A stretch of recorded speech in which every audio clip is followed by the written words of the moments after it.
Hi everyone, welcome to Varshita Education service now developer interview questions. అయితే ఈరోజు మనం service now developer interview క్వశ్చన్లో ఒక ఇంటర్వ్యూ క్వశ్చన్ చూడబోతున్నాం. ఇది రియల్ టైంలో ఇంటర్వ్యూర్ అడిగినటువంటి క్వశ్చన్. సో మన సబ్స్క్రైబర్స్ ఎవరైతే ఉన్నారో ఒక సబ్స్క్రైబర్ మనం అడగడం జరిగింది. సో ఈ క్వశ్చన్ అనేటువంటి సాల్వ్ చేయండి సార్, నాకు ఫర్దర్ ఇంటర్వ్యూస్లో హెల్ప్ అవుతుందని. సో కాబట్టి నేను దాని మీద ఈ వీడియో అనేటువంటి చేయడం జరుగుతుంది. సో ఒకసారి చూద్దాం ఆ క్వశ్చన్ ఏంటి, ఎలా సాల్వ్ చేయాలి అనేటువంటిది. అది కూడా డెవలపర్ అంటే మనకు మోస్ట్లీ స్క్రిప్టింగ్ మీద ఎక్కువగా ఉంటుంది కాబట్టి ఆ స్క్రిప్టింగ్ ద్వారా మనం దీన్ని అచీవ్ చేసుకుంటాం, ఎలా సాల్వ్ చేస్తాం అనేటువంటిది నేను స్టెప్ బై స్టెప్ మీకు ఎక్స్ప్లెయిన్ చేయబోతున్నాను. ఓకేనా? రైట్. సో చూద్దాం ఒకసారి క్వశ్చన్ ఏంటి, అసలు దాని గురించి అర్థం చేసుకున్న తర్వాత ఎలా రాయాలని చెప్తాను. After saving a record in the incident table, the compiler will verify if the same short description exists in previous records 3 times. If so, it will save the incident record and generate a new problem record with the identical short description అన్నారు. So అంటే ఏంటి అంటే, ఏదైనా ఒక for example incident table ఉంది అనుకుందాం. So incident టేబుల్‌లో ఒక రికార్డ్ క్రియేట్ అయింది. సరే, ఇన్సిడెంట్ టేబుల్ ఒక రికార్డ్ క్రియేట్ అయినప్పుడు షార్ట్ డిస్క్రిప్షన్ అని ఇస్తాం కదా! ఆ షార్ట్ డిస్క్రిప్షన్ అనేటువంటిది ఆల్రెడీ ప్రీవియస్ ఏదైతే రికార్డ్స్‌లో అంటే ఇన్సిడెంట్ టేబుల్‌లోని ప్రీవియస్‌గా రికార్డ్స్ ఉంటాయి కదా! ఎవరో ఒకరు క్రియేట్ చేసినవి ఉంటాయి కదా! సేమ్ షార్ట్ డిస్క్రిప్షన్‌తోనే గనక మీరు ఇచ్చారనుకోండి. మేబీ ఇలా ఎలా ఎన్ని కావాలా? 3 లేదా అంతకన్నా ఎక్కువ. సేమ్ షార్ట్ డిస్క్రిప్షన్‌లో 3 రికార్డ్స్ క్రియేట్ అయ్యున్నాయి ఇంతకుముందే అనుకుందాం. ఫోర్త్ రికార్డ్ క్రియేట్ చేయబోతున్నారు అనుకోగానే ఏం కావాలో తెలుసా? ప్రాబ్లమ్ టేబుల్‌లో ఒక రికార్డ్ క్రియేట్ కావాలి. అది కూడా ఇదే షార్ట్ డిస్క్రిప్షన్‌తోనే ఉండాలి. ఎందుకు? ప్రాబ్లమ్ అంటే ఏంటి అసలు జనరల్‌గా మనం విషయం మాట్లాడుకుంటే ఎందుకు క్రియేట్ కావాలి సార్? అసలు రీజన్ ఏంటి? లాజిక్ ఏంటి దీనిలో అంటే, ప్రాబ్లమ్ అనేటువంటిది ఏంటి అంటే, ఒకటే ఇష్యూతోని మల్టిపుల్ ఇన్సిడెంట్స్ కనుక క్రియేట్ అవుతున్నాయనుకోండి, దాన్ని ఒక ప్రాబ్లమ్‌గా ట్రీట్ చేసుకుంటాం మనం. సో మన సర్వీస్ నోలో ఉండేటువంటి ఏదైతే మెకానిజం ప్రకారంగా ఏంటట, ఒకటే ఇష్యూతోని మల్టిపుల్ రికార్డ్స్ గనుక క్రియేట్ అవుతున్నాయి. మల్టిపుల్ టికెట్స్ అంటారు వాటిని. సో గనుక క్రియేట్ అవుతాయి. దాన్ని ప్రాబ్లమ్‌కి మూవ్ చేసుకొని వాళ్ళేం చేస్తారు, ప్రాబ్లమ్ మేనేజర్ కావచ్చు, ప్రాబ్లమ్ టీమ్ ఎవరైతే ఉంటారో వాళ్ళందరూ కూడా దాన్ని ఆహ్, రెక్టిఫై చేసి సాల్వ్ చేస్తారు. ఓకేనా? సో దానికోసం మనకిక్కడేంటి, సేమ్ షార్ట్ డిస్క్రిప్షన్‌తోని గనుక మనకు క్రియేట్ అవుతున్న ఇన్సిడెంట్స్ అంటే ఆటోమేటిక్‌గా ఎవరు క్రియేట్ చేయాల్సిన అవసరం లేదు. ఒక రికార్డ్ ఆటోమేటిక్‌గా క్రియేట్ కావాలంటే ఆటోమేటిక్‌గా మనకు దాన్నేమంటారు, ఒక సినారియో బేసిస్ అనేటువంటిది మనం తీసేసుకుంటున్నాం. సో డైరెక్ట్‌గా మనకిక్కడ మాన్యువల్ ఎంట్రీస్ లేదు. ఆటోమేషన్ అనేటువంటిది చేయబోతున్నాం అనుకుందాం. సో ఎలా చేస్తాను? ఏంటి? సో మనం స్క్రిప్టింగ్ అనేటువంటిది ఎలా రాసుకుంటాం అనేటువంటిది మనం ఈరోజు వీడియోలో మాట్లాడుకోబోతున్నాం. రైట్? క్వెషన్ అయితే అర్థమైంది కదా అందరికీ? చాలా సింపుల్‌గా ఉంది క్వెషన్. సో క్వెషన్ మనం ఎలా అచీవ్ చేస్తాం, ఎలా సాల్వ్ చేస్తాం అనేటువంటిది మనం ఇప్పుడు చూడబోతున్నాం. సో దీనికోసం నేను నా యొక్క పర్సనల్ డెవలపర్ ఇన్‌స్టాన్స్‌లోకి వెళ్ళబోతున్నాను. ఇది నా యొక్క personal developer instance. Right. So ఈ పర్సనల్ డెవలపర్ ఇన్‌స్టాన్స్‌లో ఫస్ట్ ఆఫ్ ఆల్ ఇన్సిడెంట్ టేబుల్‌లో రికార్డ్స్ ఎన్నున్నాయి, సో అదే విధంగా ప్రాబ్లమ్ టేబుల్‌లో ఎన్ని రికార్డ్స్ ఎన్నున్నాయి చూపెట్టిన తర్వాత నేను ఎలా రాయాలనేటువంటిది క్లియర్‌గా మీకు నేను ఎక్స్‌ప్లెయిన్ చేస్తాను. సో ఫస్ట్ ఆఫ్ ఆల్ అనే దాని మీద క్లిక్ చేసుకొని నేనేం చేస్తున్నాను, ఇన్సిడెంట్ డాట్ లిస్ట్ అన్నాను అనుకుందాం. సో ఇన్సిడెంట్ డాట్ లిస్ట్ అనగానే ఏంటి, పక్క ట్యాబ్‌లో మనకు అన్ని రికార్డ్స్, ఇన్సిడెంట్ యొక్క రికార్డ్స్ అన్ని చూపిస్తున్నాయి. చూడండి ఇక్కడ ఎన్ని ఉన్నాయట, 44 ఇన్సిడెంట్ రికార్డ్స్ అనేటువంటివి ఉన్నాయట. సరే, ఓకే. ఇక్కడ ఆల్ అనే దాని మీద క్లిక్ చేసుకో, మళ్ళీ నేను ప్రాబ్లమ్ రికార్డ్స్ ఎన్ని ఉన్నాయో చూద్దాం. సారీ, ప్రాబ్లమ్ డాట్ లిస్ట్ అన్నాను అనుకుందాం. సో ప్రాబ్లమ్ రికార్డ్స్ ఎన్ని ఉన్నాయట, 33 ప్రాబ్లమ్ రికార్డ్స్ ఉన్నాయట కదా. ఇప్పుడు నేను బిజినెస్ రూల్ రాయబోతున్నాను. సో ఏదైతే నేను బిజినెస్ రూల్ రాస్తానో ఆ బిజినెస్ రూల్ సక్సెస్ఫుల్‌గా కనుక రన్ అవుతే మనం ఒక ప్రాబ్లమ్ రికార్డ్ అనేటువంటిది చూడబోతున్నాం. సరే, ఓకే. దానికోసం ఏంటంటే నేను లెఫ్ట్ నావిగేటర్‌లో బిజినెస్ రూల్స్ అన్నాను. సో ఎక్కడున్నాయి, సిస్టమ్ డెఫినేషన్‌లో బిజినెస్ రూల్స్ ఉన్నాయి కదా. ఇది నెక్స్ట్ ట్యాబ్‌లో ఓపెన్ చేద్దాం. రైట్. సో కొత్తగా నేను నా యొక్క టేబుల్ కోసం బిజినెస్ రూల్ రాయబోతున్నాను. న్యూ అనేటువంటి బటన్ మీద క్లిక్ చేసుకుందాం. క్లిక్ చేసుకొని ఒక కొత్తగా బిజినెస్ రూల్ యొక్క ఫామ్ అయితే ఓపెన్ అయింది. సో కొత్త బిజినెస్ రూల్ రాయడానికి రైట్. సో పేరు ఏం పెట్టుకుందాం మరి, ఏం చేస్తున్నానంటే నేను రికార్డ్ని చెక్ చేసుకుంటున్నాను కదా. So duplicate incident records checking. So ఏదో ఒక పేరు ఇచ్చుకోండి, మనకు ఏంటి రిలేటెడ్గా ఉండేటువంటి, మనం ఏదైతే రాస్తున్నామో ఆ స్క్రిప్టింగ్కు రిలేటెడ్గా ఉండేటువంటి పేరు ఇచ్చేసుకోండి. మరి ఏ టేబుల్లో ఇవ్వాలి ఇక్కడ పేరు, ఇది అంటే ఇన్సిడెంట్ టేబుల్లో ఉన్నటువంటి, అంతే కదా. సో ఇన్సిడెంట్ టేబుల్లో ఉన్నటువంటి రికార్డ్ మీద కదా మనం సెర్చ్ చేసుకునేది, కాబట్టి ఇన్సిడెంట్ టేబుల్ అన్నాం.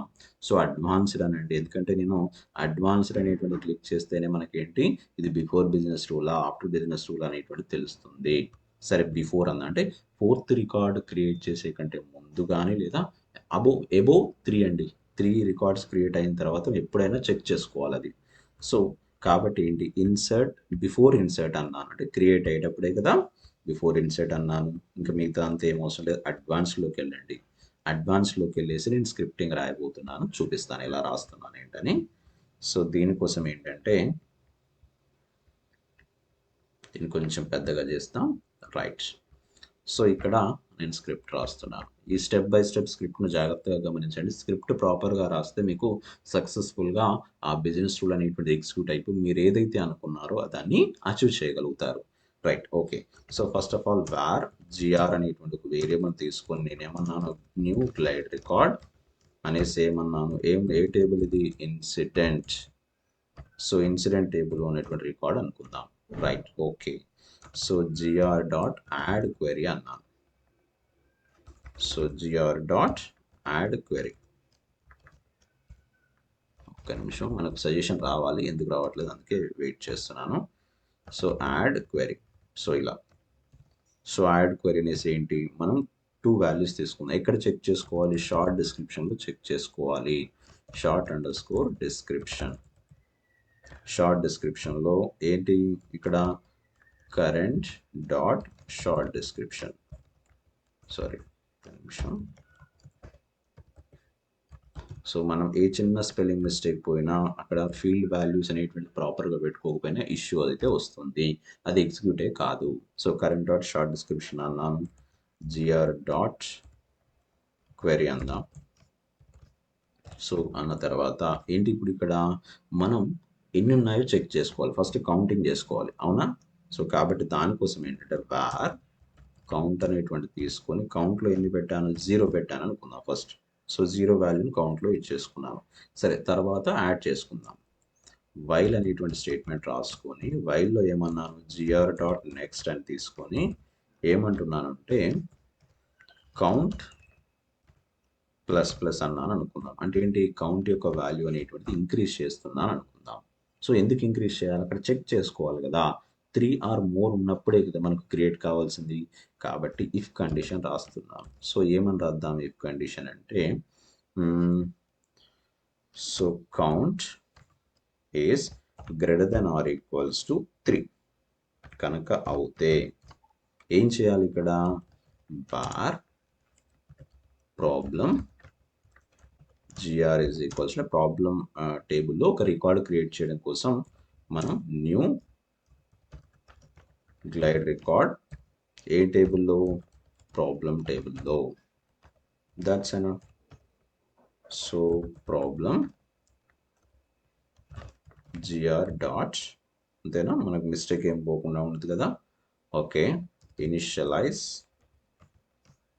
So problem gr dot initialise అన్నాం. తర్వాత ఏమన్నాం ఇక్కడ అంటే కొత్త ఒక రికార్డ్ అనేటువంటిది క్రియేట్ కావాలి. సరే మరి దానిలో ఏమేమి పెట్టుకోవాలి ఇక్కడ, ప్రాబ్లం gr డాట్ షార్ట్ డిస్క్రిప్షన్లో. సో ఏమని పెడుతున్నా ఇక్కడ నేను అంటే కరెంట్ డాట్ షార్ట్ డిస్క్రిప్షన్. ఆ షార్ట్ డిస్క్రిప్షన్లో ఏదైతే ఉందో అదే ఇక్కడికి వచ్చేసి దానిలో ఫీల్డ్ వాల్యూగా పెట్టబడుతుంది. సరే ఓకే, మరి నెక్స్ట్ ప్రాబ్లం gr డాట్ డిస్క్రిప్షన్లో ఏం పెడుతున్నాను అంటే ఏమన్నాను, this record was created with the help of incident records.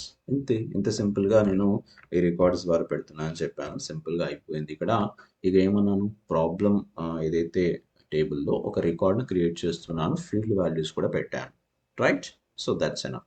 So తర్వాత ఏమన్నాను, ప్రాబ్లం జిఆర్ డాట్ ఇన్సర్ట్ అన్నాను. ఎందుకు, సో ఇన్సర్ట్ అనేటువంటి పెడితేనే అప్పుడు ఏమవుతుంది, పెట్టిన ఫీల్డ్ వాల్యూస్ అనేటువంటి సేవ్ అవుతాయి. అంతే సింపుల్. ఇంత సింపుల్గా మనం ఒక బిజినెస్ రూల్ అయితే రాసాం. సరే, మరి బిజినెస్ రూల్ రాసిన తర్వాత దీన్ని తీసుకెళ్ళేసి నిజంగా మనం స్క్రిప్టింగ్ అనేటువంటిది ఎగ్జిక్యూట్ అయ్యేటప్పుడు నిజంగా ఒక రికార్డ్ అనేటువంటి క్రియేట్ అవుతుందా లేదా అనేటువంటిది ముందు చెక్ చేసుకోవాలి కదా. సో దీనికోసం నేను మళ్ళీ చిన్నగా చేస్తున్నాను దీన్ని.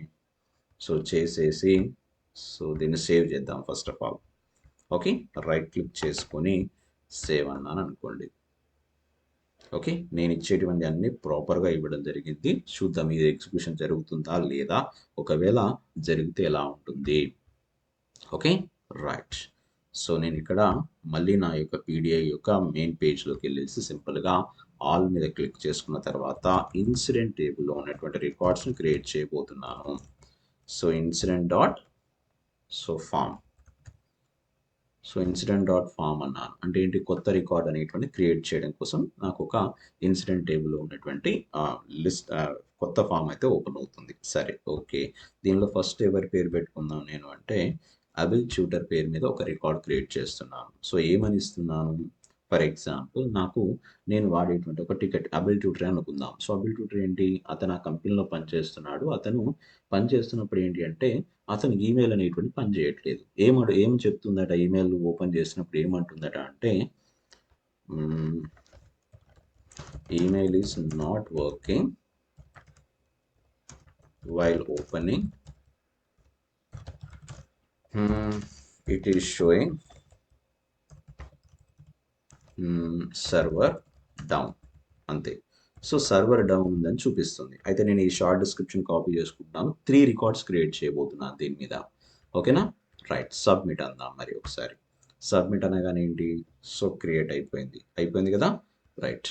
సో తర్వాత మళ్ళీ ఇంకెవరు తీసుకుందాం, అబ్రహం లింకన్ తీసుకుందాం. సేమ్ షార్ట్ డిస్క్రిప్షన్ ఇద్దాం. సేమ్ అతను కూడా సేమ్ ప్రాబ్లం పెడుతున్నాడు అనుకుందాం. సో సబ్మిట్ అన్నాను. సో ఇద్దరు అయిపోయారు కదా. తర్వాత ఏంటి, నెక్స్ట్ వచ్చేసి సో ఇతనుది జాకుంటూ సంథింగ్ అనే నేమ్ అది ఉంది. అతన్ని షార్ట్ డిస్క్రిప్షన్ సేమ్ ఇచ్చేసి మళ్ళీ ఇతన్ని కూడా సబ్మిట్ అనేటువంటి పెడుతున్నాం. అంటే 3 రికార్డ్స్ క్రియేట్ అయిపోయాయి. ఇప్పుడు 4th రికార్డ్ క్రియేట్ చేయబోతున్నాను. సరే, 4th రికార్డ్ క్రియేట్ చేసే ముందైనా పర్లేదు. సో సిస్టమ్ అడ్మినిస్ట్రేటర్ని తీసుకొని నేను షార్ట్ డిస్క్రిప్షన్లో నేను సో ఏంటి మళ్ళీ సేమ్ ఇచ్చేసి కనుక ఇప్పుడు మీరు ప్రాబ్లం చూసుకోండి. ప్రాబ్లమ్స్ ఎన్ని ఉన్నాయి, 33 ఉన్నాయి కదా, 34 రావాలి ఇది క్రియేట్ చేస్తే. సబ్మిట్ అన్నాను అనుకుందాం. సో నిజంగా మరి ఇదే షార్ట్ డిస్క్రిప్షన్తో మనకు 4 రికార్డ్స్ వచ్చాయా, ఫస్ట్ అది చెక్ చేసుకుందాం. సో ఇక్కడ ఇదే కదా incident table records. So same వచ్చాయా, ఎన్ని వచ్చాయండి ఇక్కడ, email is not working while opening it is showing server down అని వచ్చేసింది. ఎన్ని, 4 రికార్డ్స్ వచ్చాయి. అంటే 4 రికార్డ్స్ వచ్చినందుకు మనకి ఏం కావాలి, ఒక ప్రాబ్లం రికార్డ్ అనేటువంటిది సక్సెస్ఫుల్గా క్రియేట్ కావాలి. చూద్దాం ఒకసారి. 33 రికార్డ్ కదా, సో 34 రీఫ్రెష్ కొడదాం. సో 34th రికార్డ్ వచ్చింది, రైట్. సో నిజంగా ఏది మరి ప్రాబ్లమ్ స్టేట్మెంట్ ఇక్కడ అంటే నేను అదే షార్ట్ డిస్క్రిప్షన్తో చెక్ చేసుకుంటున్నాను. ఇదే కదా record, email is not working while opening it is showing server down అని వచ్చింది. ఇదే కొత్తగా క్రియేట్ చేయబడినటువంటి ప్రాబ్లమ్ రికార్డ్. సో చూడండి ఇక్కడ problem statement, email is not working so while opening it is showing server down. This record was created with the help of instant records అన్నారు. So ఇంత సింపుల్గా మనం ఏం చేయొచ్చు, ఒక ఇన్సిడెంట్ టేబుల్లోని రికార్డు కనుక క్రియేట్ చేస్తే ఆ నెంబర్ ఆఫ్ రికార్డ్స్ ప్రకారంగా ప్రాబ్లం టేబుల్లో కూడా ఒక రికార్డ్ క్రియేట్ కావడం. ఓకేనా, సో ఇంత సింపుల్గా ఉంటుంది. సో ఇటువంటి క్వశ్చన్స్ అనేటువంటి ఇంటర్వ్యూస్లో ఇంటర్వ్యూవర్స్ అడుగుతూ ఉన్నారండి.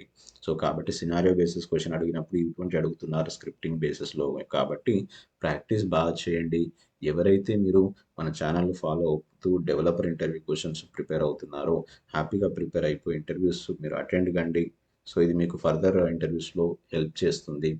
అండ్ మోర్ ఓవర్ ఏదైనా కొత్తగా మీకు ఇంటర్వ్యూ క్వశ్చన్స్ కనుక వచ్చినట్లయితే you can just share that question in our కామెంట్స్లో మీరు షేర్ చేయండి. డెఫినెట్లీ నేను ఇంకో కొత్త వీడియో చేసి అందరికీ ఎక్స్ప్లెయిన్ చేసే ప్రయత్నం చేస్తాం. ఎందుకంటే ఫర్దర్గా రిమైనింగ్ ఎవరైతే నేర్చుకుంటున్నారో మన సర్వీస్ను సంబంధించినటువంటి కోర్సెస్ను మన యూట్యూబ్ ద్వారా వాళ్ళందరికీ హెల్ప్ఫుల్ అవుతుంది. ఓకేనా, so thank you very much for watching our video. And ఇప్పటివరకు కనుక మన ఛానల్ని సబ్స్క్రైబ్ చేయకపోతే సబ్స్క్రైబ్ చేసుకోండి. ఒకవేళ కనుక ఈ వీడియో నచ్చినట్లయితే లైక్ బటన్ మాత్రం క్లిక్ చేయడం మర్చిపోవద్దు. ఓకేనా? So once again thank you very much. Bye.